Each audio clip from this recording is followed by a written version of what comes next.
way. Maybe you didn't have a good weekend. Well, I had a great weekend. But the thing is, having to stay up with kids till the wee early morning hours really takes a toll on an old guy. And I know some of you guys that are older than me just say, you're just a spring chick. But the thing is that, you know, I'm really excited about being able to serve the Lord in every capacity that I have the opportunity. And it's really exciting to see the things that happened this week. We had Monday night, a guy called me and said that he wanted to get married. And I'm just wondering, I mean, the next day, it was like Monday night, and he wanted to get married on Tuesday.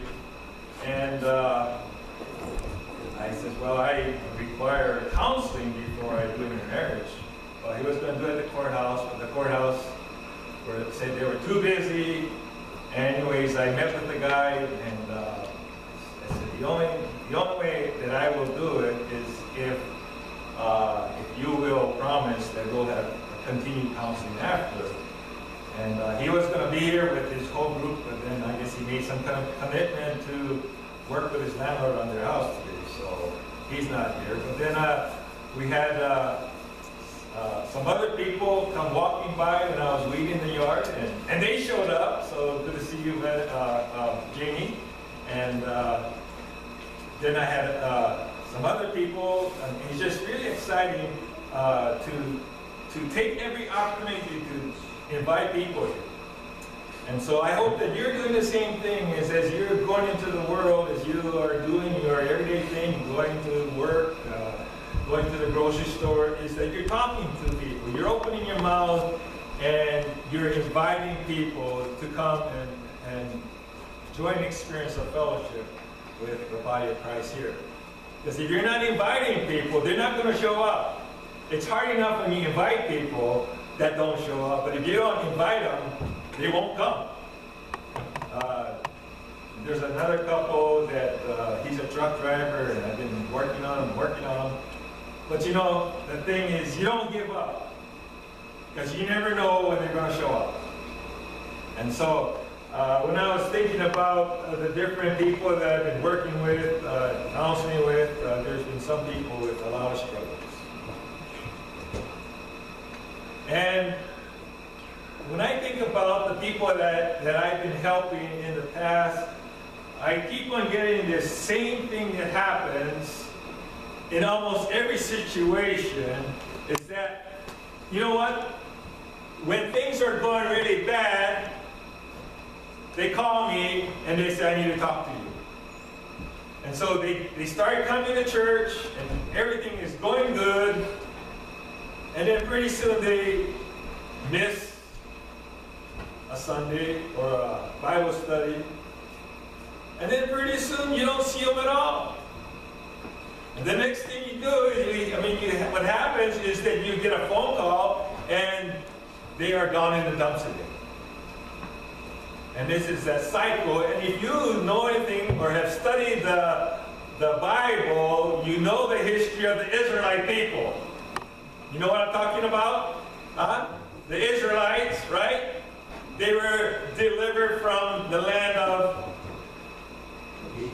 Egypt. I'm glad somebody has studied their Bible. There should have been a lot of people saying where it was, right? In Egypt, they were in slavery, moaning and groaning about having to do all this work, right? So Moses, called by God, goes to help deliver the people, right?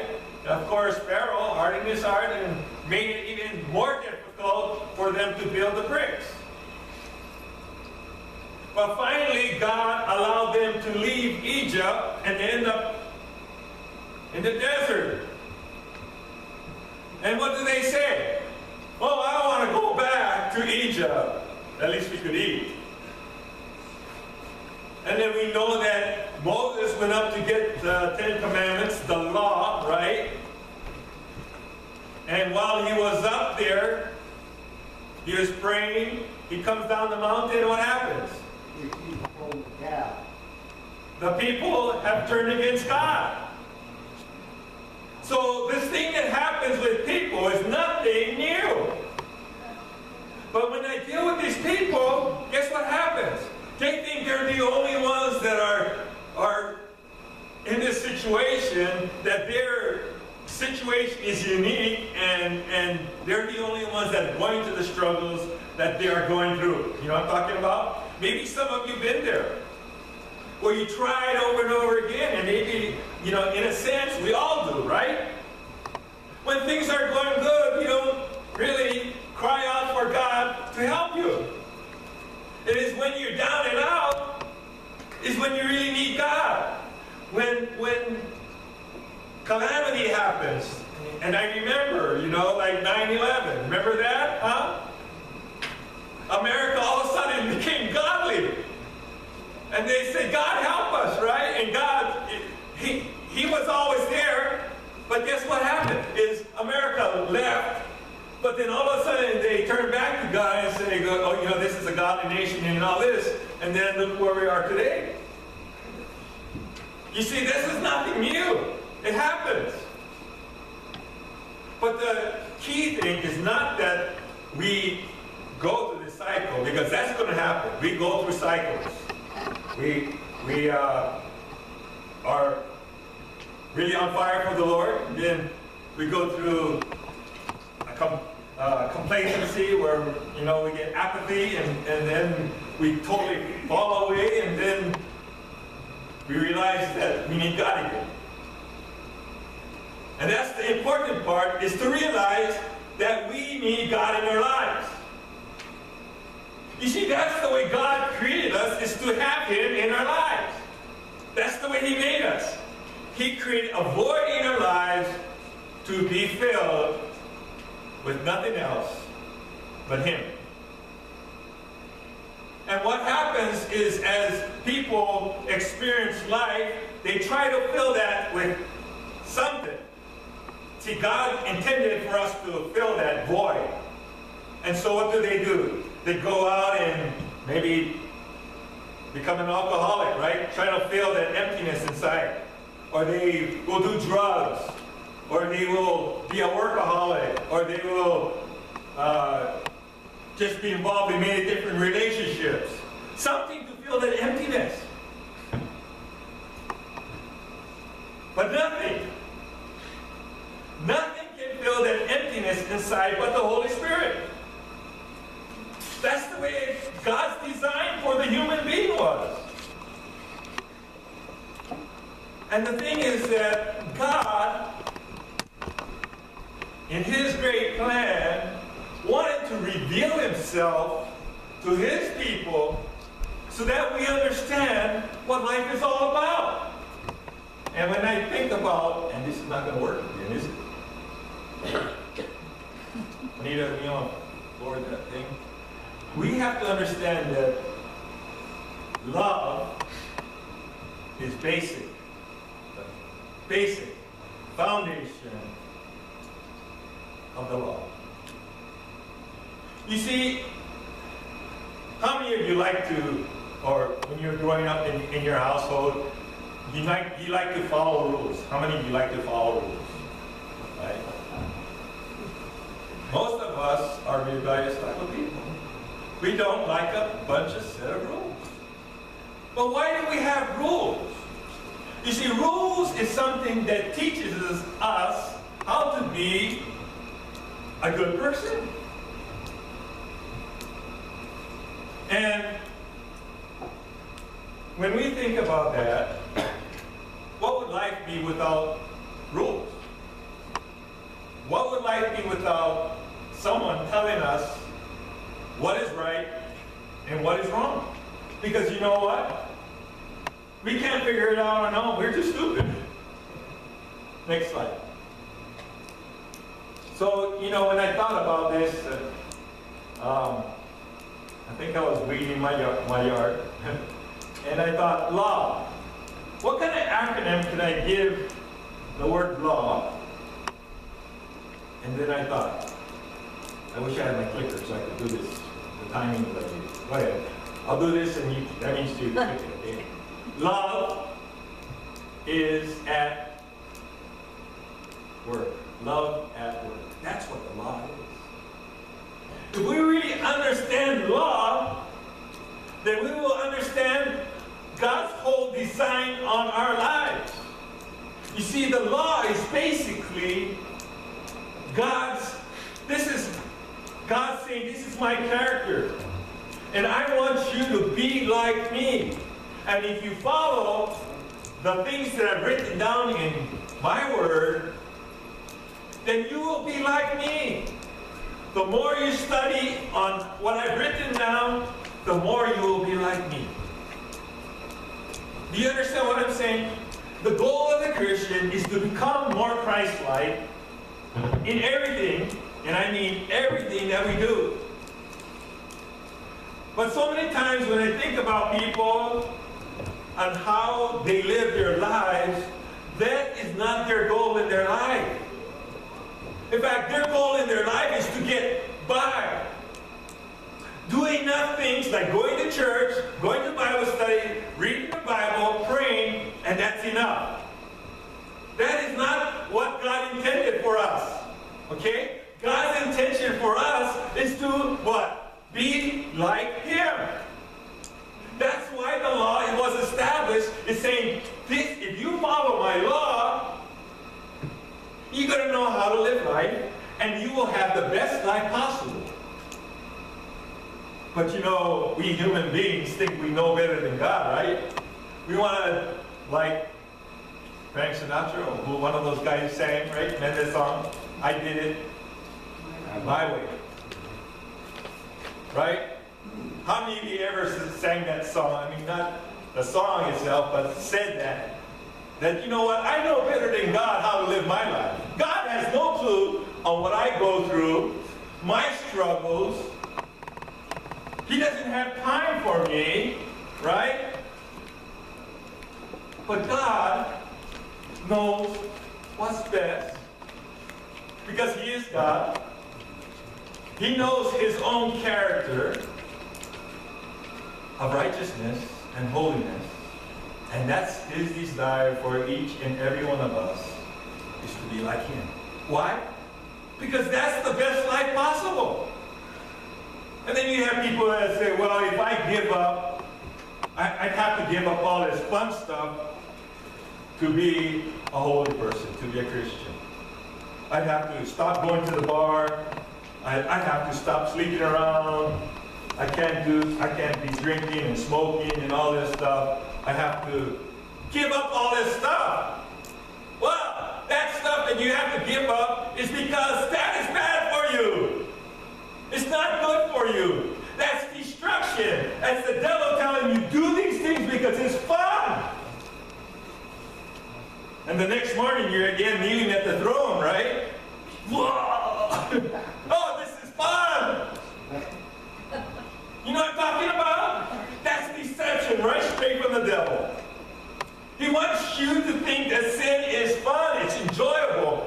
And you might have this good feeling for a moment, but you know what? That's just what happens. It's just a momentary good feeling. But at the end, it leads to destruction. In the garden, how would you like it to have one law? How many laws we have nowadays? Do you ever look at a picture of an attorney in his office? What do you see? What do you see? Books. Books. What are all those books for? Is examples of court cases of what happened so and so versus so and so, and all these laws, right? And you know what the funny thing is, even the smartest attorney, the best attorney in the world, doesn't know everything that's in all those books. Because you know what happens? The laws change. Why does the law change? God's law is always the same, remains same yesterday, today, and forever.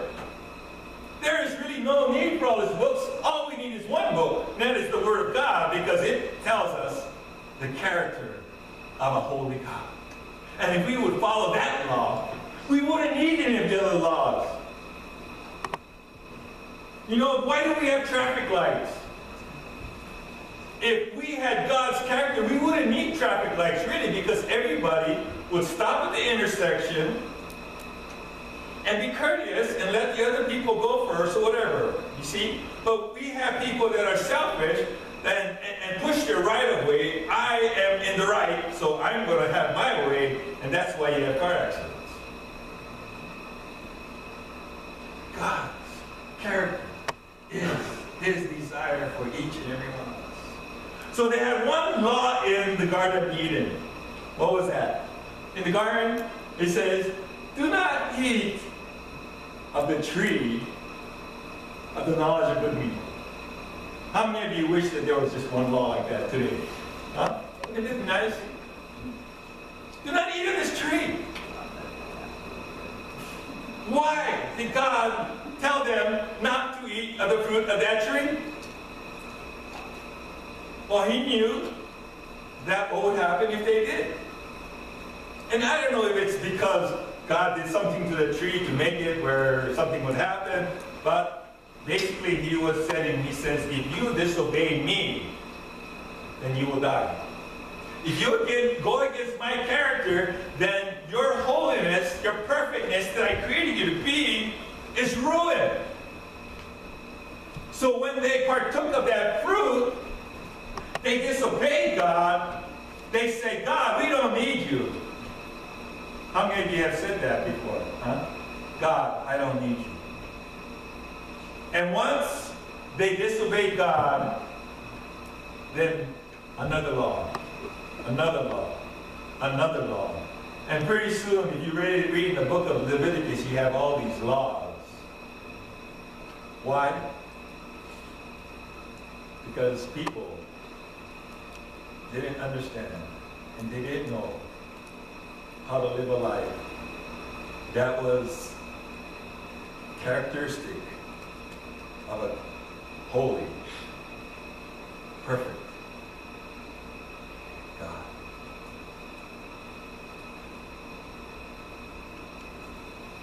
One scripture passage that I really enjoy, the psalmist says, blessed is the man, and I have it in King James because that's what I memorized.